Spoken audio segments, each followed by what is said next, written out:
Hello, Jake here. Today I wanted to talk about an upcoming change to the Doors of Trithius, which is the introduction of regions. So what we're looking at here is the world map, and on top of it, these colored areas are what I'm calling regions. And regions are not a biome, they are a new layer of abstraction, which in retrospect, let's rerun it. Looks like we got an error in the demo app. In retrospect, is pretty obvious solution to a set of problems, but why is it not working? Hello, I'm trying to make a demo YouTube video here. Come on, my regions, grow. It's supposed to rerun. Anyways, you get the idea. What did I do? Doesn't like the roads. Doesn't like the roads. Because there are no roads. Okay, there we go. I'll leave that in. You can watch me debug. Which in retrospect is pretty obvious solution to a set of problems, but I was hesitant to do it because I really didn't want to make the structure for the world too strict. I wanted the world to be any size, just like imagine you're growing a rainforest. It just can grow and grow and grow and grow and grow. It's like Minecraft and going forever. And I wanted a fantasy world like that. But more and more, seemed too hard of a constraint. And I've talked about that in previous videos. The too much randomness makes the designing a good experience impossible. Because for a quest or a story, you need certain elements placed specifically or nearby. You can't just have everything everywhere. And I was hoping to fix that problem entirely with biomes, but that did not quite solve it. So I want to get into a bit of the thinking behind these regions, how they're going to affect gameplay, and then I will also talk a bit about the algorithm for anyone looking to implement something like this, or maybe looking to, for a grid-based game, how to define borders or factions. I'll explain how the algorithm works. Okay, first, regions. Let's imagine we've got our world here. So we've got our world map. And let's just say, just make it look like plains. And let's say we have some piece of content that can appear in here. So some dungeon. And so we've got our content, and let's say we just, we randomly spread it apart. So our dungeon, you can appear anywhere. And then maybe we make another piece of content. Another harder dungeon type, and maybe that appears here and there. Now, this is random, it's procedural, there's lots of content for the player. The problem is, we've got a pizza, but the whole pizza has the same set of toppings. Once you've seen this area, it's not the best color. Once you've seen this area, there's no point to go to this area. It's just more of the same. So what we need is some way to have a giant pizza with sub-pizzas. So one area where that has its own kind of dungeon up here. We got where we've had some deserts. Maybe there's some desert tombs in the desert. And if we've got some, enchanted forest, maybe there's some enchanted forest special dungeons there. And this is what I was hoping to do, was essentially, from the start, use biomes as the indicators of what can appear where. So each biome would have some unique elements, and then there'd be some dungeons that could appear anywhere. So maybe these red boxes represent castles. Maybe castles can appear in a forest or a desert or a plains, and then only certain dungeons appear in certain places. This is what I wanted to do. And the nice thing about this is this old approach was it was scalable. So we could suddenly make this world huge. We could just say, expand this world, say, actually, you're this big, and it would just spawn more deserts. And you get this massive, awesome world. It's just totally scalable. That's awesome. Here's the problem. Here's why this doesn't work. Is as development has continued, I've more and more seen that a lot of important gameplay requires more than just a single dungeon, but relationships between dungeons. For example, let's say in this desert, I want a quest that you have to visit this tomb, ancient tomb. Then you have to visit this ancient tomb. And these are connected somehow. Well, that puts a constraint now on the map. For example, if we had a small quest, small desert, with only one tomb, the quests can't imprint here. It can't appear here. There's only one dungeon. That, or it might need to make you travel. This like desert quest needs to make you travel this huge distance to get the other piece, which I didn't want. I'm like, quests should like tend to be in an area, or some quests might need like a dungeon and then like a nearby town. And like, so the map, a lot of the storyline that I wanted to do requires very specific things on the map, like a behemoth nearby, and then a town that sees the behemoth, and then like a dungeon to go unlock a mystery.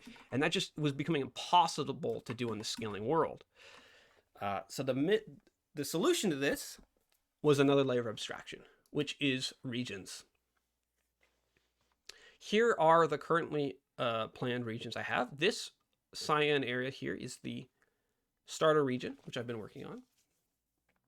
You can notice already it has a capital. This is a capital city. These are towns. And then this here, which is exactly what I was talking about. Here, I'll put this in paint.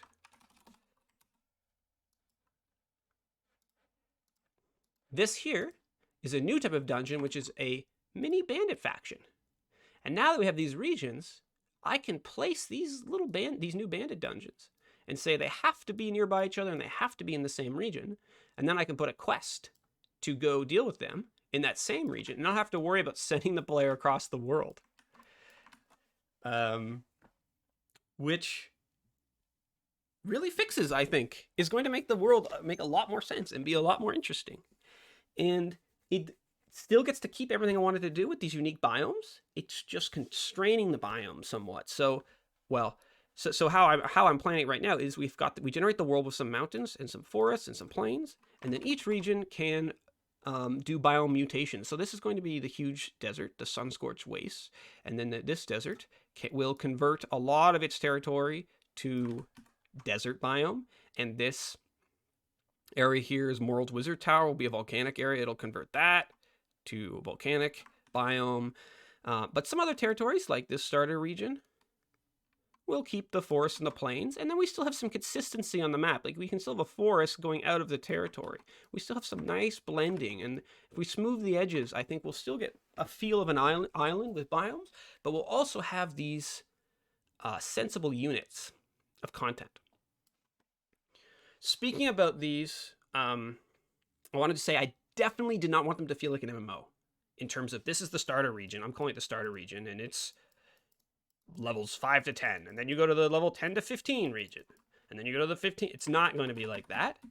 They'll have like an average-ish difficulty, especially the starter region. But there will be dungeon types and monsters and behemoths, which will, on a new layer, spawn in all of them as well. So there will be some content spread out. And there will be a good mix in each of high-level and low-level things. I think each region will have something, like even the starter region will have some very hard content. So we're still going to have a good amount of randomness, and you're not going to know what to expect. But for the important quests, because of the map generation, because of the regions, I can ensure all the major pieces for that quest now appear in that area. So in this case, this mini bandit faction, and then the city. And if we do the deserts, we'll ensure that the desert dungeons are all in that same desert, and then they can relate to the behemoth or whatever they need to be, whatever it needs for that quest. And there could still be little deserts in other places in the world. They just wouldn't have these quest dungeons which have specific requirements. The cost of this system is the map's not scalable in the same way, but that wasn't going to work anyways, because like imagine there's behemoths. So behemoths wander the world map. Imagine there's like some scary monster here, behemoth on this tile, and I want the player to have a certain % chance to bump into it. Well, right now, if you enter this desert from any of these areas, you'll probably bump into this roaming behemoth.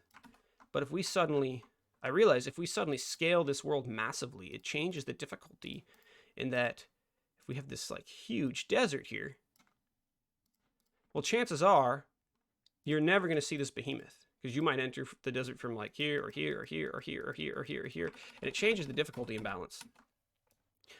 So infinitely scaling world, not so much anymore. It's still going to be a massive world. There still might be an option to change the size, but now there is going to be these more cohesive regions. And so this next big update, which, I mean, hopefully should be soon, will contain this, but mostly the focus will be on this starter region. This other stuff will have like a lot of similar content to before, and then in future updates, I will be adding the new biomes, the new regions. So like each one will have like a new biome type. So this would be like desert, and some new unique dungeon types, some new unique behemoths, and probably the regions will be hit one at a time, is what I'm saying. With this starter region having a good amount of content, including some new dungeons, and then as well, Morrold will have his tower as like the current final boss. In retrospect, this is all pretty obvious. Like, yeah, design content areas, but it was really hard for me to get there. I felt like I was giving something up. I wanted this world, like infinitely scalable world, where it just could generate completely randomly. The big inspiration for it was Subnautica. So here was Subnautica's maps. I was looking at some other game maps, and Subnautica has biomes, but the world still feels very organic, and it's so fun to explore Subnautica. And yet they do have defined biomes, and within those biomes are certain types of content that are only in those biomes. And that allows for a more handcrafted experience while still feeling organic, like you're traveling a world.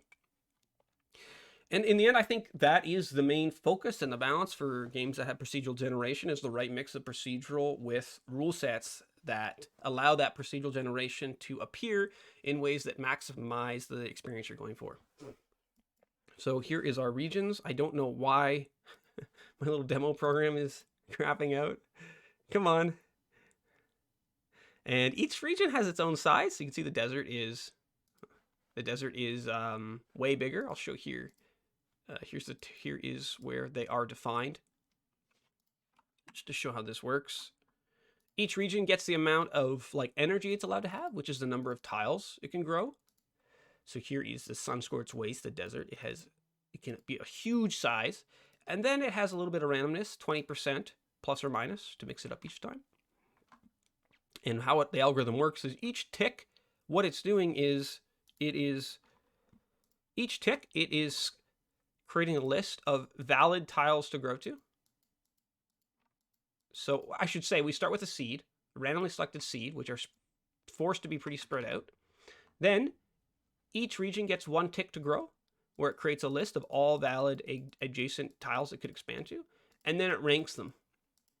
And the rules for ranking are it tends to pick tiles closer to its center of mass, and it also much prefers tiles that have more adjacent tiles. So here you can see right here we've got 1, 2, 3, 4, 5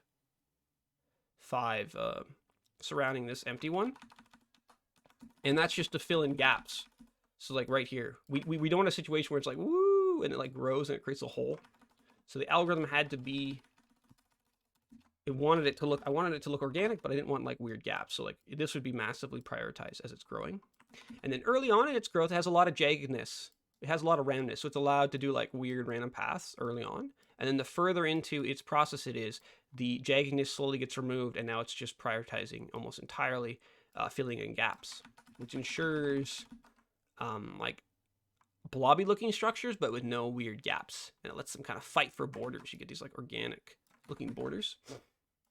Here's the main bit of code where that's done. Here it's creating a list. So growth options is all of the nearby valid tiles, and we create a weight based on the distance. That's what this variable here is. Distance weight is a weighting, the distance based on our jaggedness, and then we count the neighbors near each valid tile, and we do a weight based on number of neighbors. If the number of neighbors is more than 5, we extremify that weight, and then that gives us a mapping here. So, and you can see here, if we have, once we're more than 80% grown, we actually remove all jaggedness. Jaggedness being the randomization factor.